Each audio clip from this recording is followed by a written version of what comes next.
Salut amis traders, j'espère que vous allez bien. Aujourd'hui on se retrouve pour une premier retour d'utilisation de cette plateforme DXTrade. Pour vous faire un petit récap, j'ai fait des vidéos test et premier retrait d'un propre firme instantfunding.io qui était avec mes experts, créés avec mon partenaire, des stratégies bien spécifiques en parallèle de mon trading perso, dans le but de vous partager et de tester les propres firmes, voir les retraits, etc. Et bien là, je me suis retrouvé par rapport à cet imbroglio où beaucoup de courtiers qui fournissaient les services sur MetaTrader 4 et 5 ont été obligés de se retirer à cause d'une histoire de clientèle américaine. Donc, regardez les actus par rapport à ça. Et donc, instantfunding.io, dans l'occurrence celui-ci, a fait le choix, comme beaucoup d'autres, pas tous, mais beaucoup d'autres ont fait le choix de basculer sur cette plateforme de trading DXTrade. Alors, avant de parler de quoi que ce soit, je tiens à vous rappeler que l'ultra majorité des gens qui pratiquent cette activité perdent de l'argent sur le marché financier. Ce n'est pas pour rien, c'est énorme. Et on est dans l'entour de 80%, entre 72 et 74, selon les courtiers. Vous allez jeter un petit coup d'œil, c'est marqué dessus. Ils ont l'obligation d'avertir tout ça. Et je tiens à rappeler également que je ne fais pas de conseils en quoi que ce soit. Je n'ai jamais fait de conseils en quoi que ce soit. Tout le contenu que je partage n'est pas vocation à donner conseil, ni une incitation quelconque. C'est vraiment le contraire. Je vous partage ça sous forme de vlog en espérant vous apporter un esprit critique vis-à-vis de tout ça, une meilleure capacité et une compréhension des risques qui y sont liés, qui sont extrêmes. Je tiens à rappeler que si vous souhaitez apprendre, vous pouvez tout à fait de vous-même pratiquer en démonstration et uniquement en démonstration, c'est-à-dire gratuitement, sans risquer quoi que ce soit, pendant de très longues périodes, ce qui va vous permettre, en tout cas je l'espère pour vous, d'acquérir une certaine expérience pour pouvoir prendre des décisions beaucoup plus réfléchies et rationnelles. D'accord ? Et dans la majorité des cas, au bout d'une certaine longueur de temps, 1 an, 2 ans, peu importe, beaucoup se disent que finalement c'est peut-être pas fait pour eux et ils auront évité beaucoup de difficultés ou peut-être perdre de l'argent tout simplement.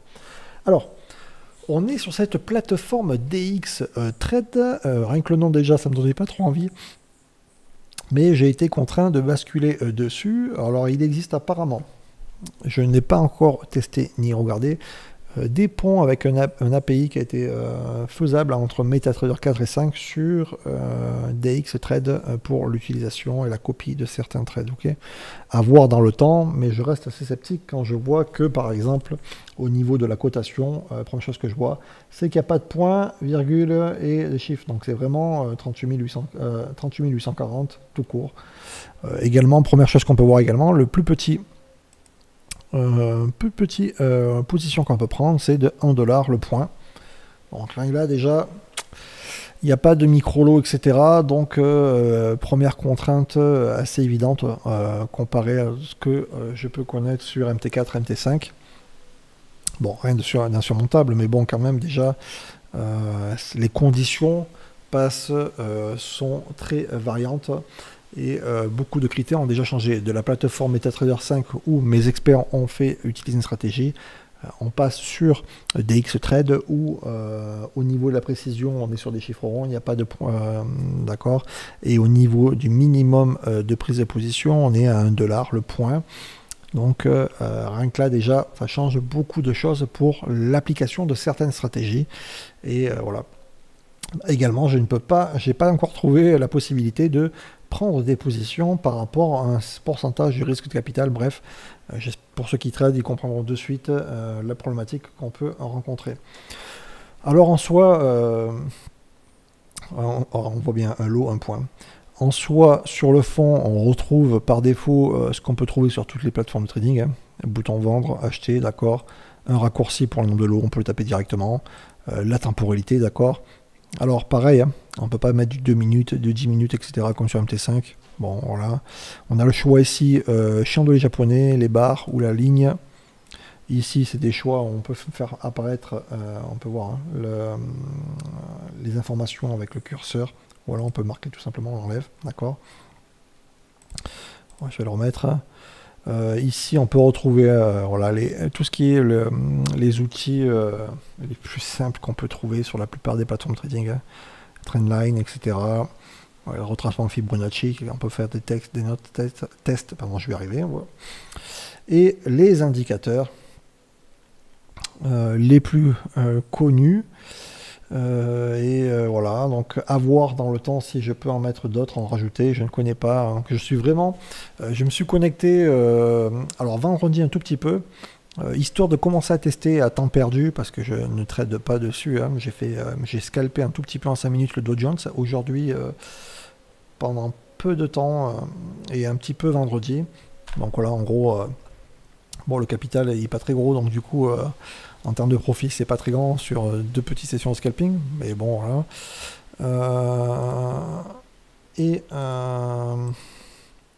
Voilà, on peut choisir quelques paramètres. Alors, je vais fermer ça. On peut voir ici qu'il y a une option trading en clic ou pas. Et on a pas mal d'options fond, order history, trade history. Alors, souvent, moi, le plus gros problème qui m'a frappé au tout départ, c'est cette histoire de la quantité du risque, en fait. 1 dollar, un lot, ok, et 1 point. Et il n'y a pas de chiffre après la virgule, et ça me contrarie beaucoup, en fait, au niveau de la précision. J'ai fait une stratégie de price action, de scalping, comme je sais le faire depuis tant d'années. Alors, ça, on dit sur le Dow Jones, c'est beaucoup plus nerveux sur du 5 minutes. Hein.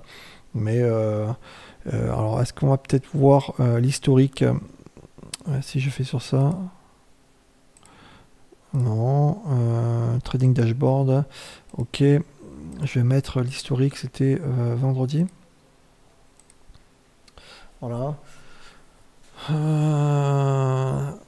Ok. Et on voit le temps, hein, 72 $. J'ai vraiment scalpé, j'ai pas fait tant de positions que ça. Hein. Et là, 59 $. Bon, c'est vraiment un titre d'info. Hein. Je vais essayer de prendre un petit peu de temps par moment pour continuer à tester la plateforme. Et dans les prochains jours, je vais sortir une vidéo test vis-à-vis de tout ça. Là, c'était vraiment pour vous montrer déjà un premier retour vis-à-vis de tout ça. C'est une plateforme relativement basique. Hein. Si je vois par exemple pour tester d'autres propres firmes et que je vois qu'ils proposent actuellement le ressenti que j'ai et ils proposent automatiquement des X-Trade, ça me donne pas trop envie de la tester. J'ai pas autant de possibilités que ce que je peux trouver sur MT5 par rapport à mes habitudes.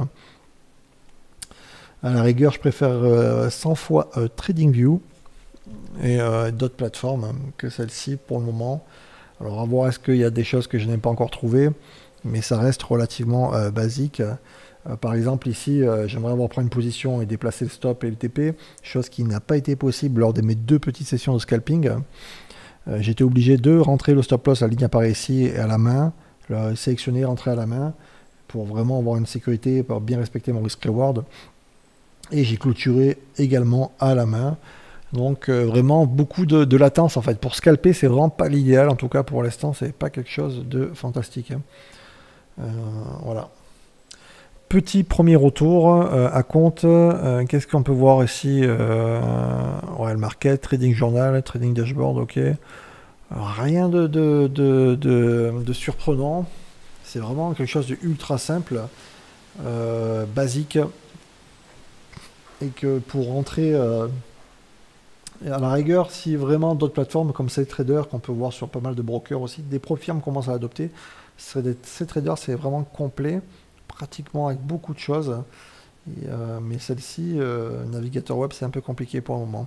Donc je vais faire une vidéo là, je vais continuer à prendre un petit peu de temps dans la semaine par moment pour continuer à scalper un tout petit peu, vraiment pour avoir a priori par rapport à tout ça.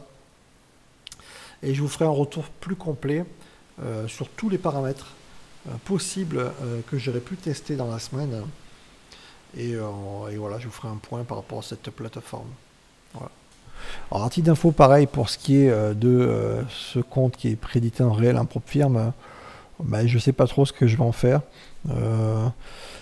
Il faut que je fasse 10%, je crois, ouais, ou 5 ou 10%, il faut que je vois les règles sur celui-là pour basculer, doubler le capital à chaque fois.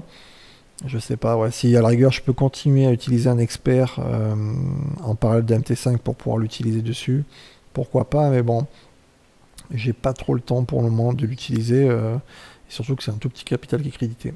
Donc voilà, à voir. Je ferai une vidéo sur ça dans les prochains jours comme énoncé au début. Je vous dis à bientôt et passez une bonne semaine sur le marché. Ciao, ciao.